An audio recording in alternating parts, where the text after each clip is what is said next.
been done in country after country after country. And how do they write it? Aha. Well, now let's go back to God momentarily. He's all just. He's all holy. He's all merciful. He is infinite spirit and perfect. You can't see him because he's spirit. Let me ask you, is God a liberal? You think he's a liberal? You think he's a Democrat?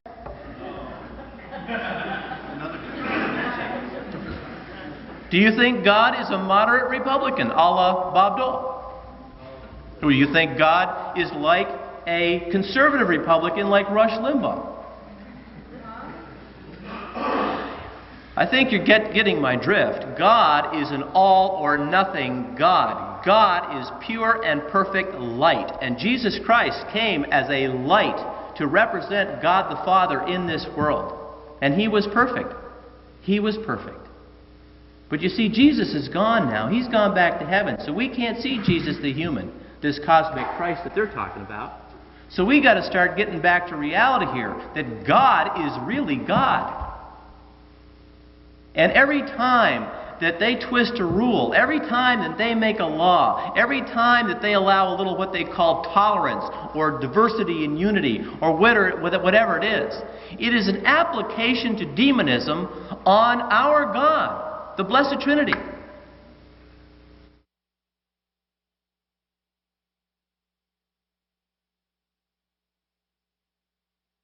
God is all or nothing. He is pure, perfect light. He will not participate in darkness of any form. And that's why he told the Pharisees what he told them.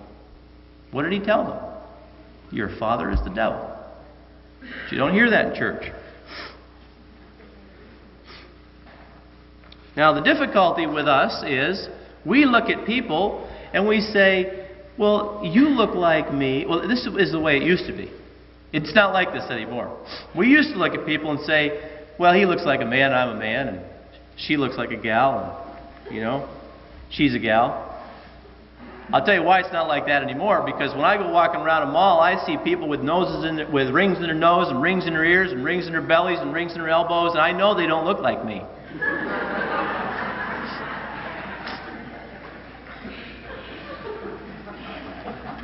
But at one of the Nazi trials, one of the people who had been in one of the camps, he suddenly broke down crying at one of the Nuremberg trials. And they asked him, why did you break down?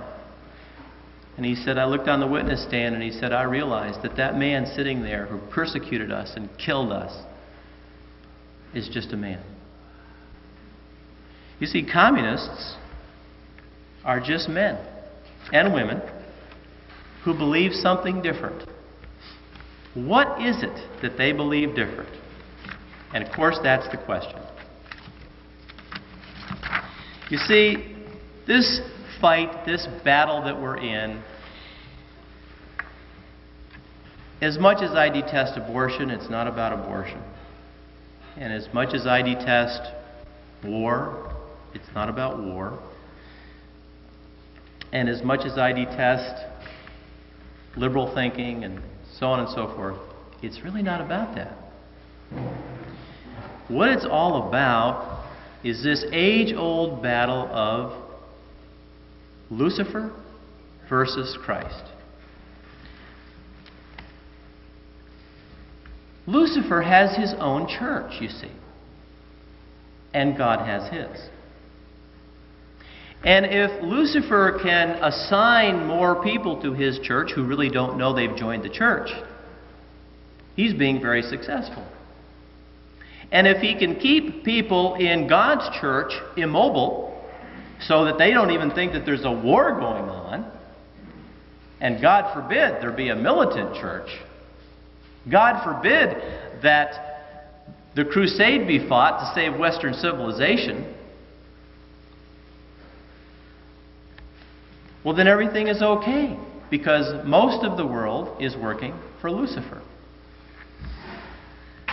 These people who we don't see, these people who get into government, these people who twist and change our laws and look like us are not like us at all. And not only that, they do not support in this country we have a constitution. I wouldn't really mind so much if they supported that. No, it's not a monarchy. Yes, it was a republic. Yes, it's a Masonic republic. But we still have a constitution. Had. But you see, the people who run this government, and the people who run both the Democratic Party and the Republican Party, as a matter of fact, the people who created the Republican Party, are members of the Masonic Lodge. Did you know that? I have a book called 10,000 Freemasons, and in that book they give the names of the people who started the Republican Party. And when you start going through the names of the who's who, Bob Dole, George Bush, Ross Perot, they're all members of the Masonic Lodge. Now, what's the big deal about that? The big deal about that, one of the big deals, actually it turns out being a little deal, but it's still a pretty big deal, is that when you join the lodge, you take an oath. It's a sacred oath. You know why you know it's a sacred oath? It's because it never comes out what the oath is. If it wasn't sacred, everybody would know. It wouldn't mean anything, would it? You say to a Mason, you say, you took an oath to support the Constitution of Freemasonry, even if it's opposed to the Constitution of the United States of America. Didn't you? Oh, no, I'd never do that. Never took any oaths. Well, you see, Masons have taken oaths to lie to you. Now, what kind of honesty are you going to get out of a man who's taken an oath to lie? Hello? Not long ago, we met a 32nd degree Mason. He told us he didn't take any oath. Okay, so you lied. In the first degree, they say, I, Congressman, of my own free will and accord in presence of Almighty God in this worshipful lodge of free and accepted Masons, dedicated to God and held forth to the Holy Order of St. John, do hereby and herewith most solemnly and sincerely promise and swear, I will always hail, ever conceal, and never reveal any part or parts, art or arts, point or points of the secret arts and mysteries of ancient Freemasonry, which I have received, am about to receive, or may hereafter be instructed in. To any person or persons in the known world, except it be to a true and lawful brother Mason, or within the body of a just and lawfully constituted lodge of such. Not my father, not my mother, not my sister, not my brother, not my daughter, not my son, not my dog, lest he's a member of the lodge.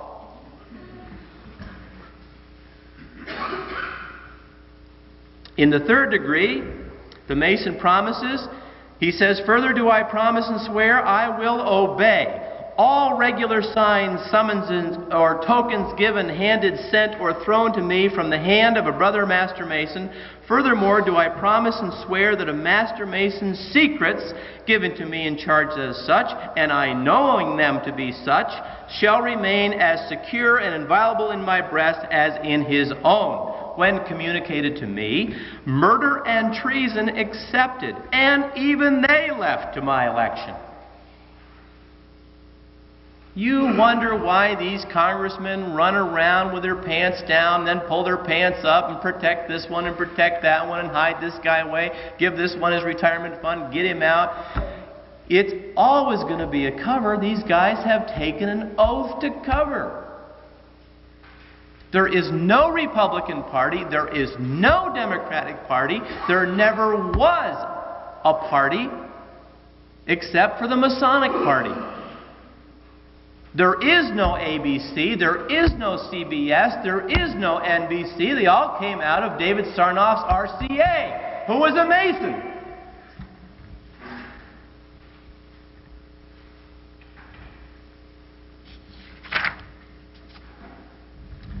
In the seventh degree, he says, the oath, I promise and swear I will not wrong this chapter of Royal Arch Masons. Later on, I further promise and swear I will not speak evil of a companion Royal Arch Mason behind his back nor before his face, but will apprise him of all approaching danger.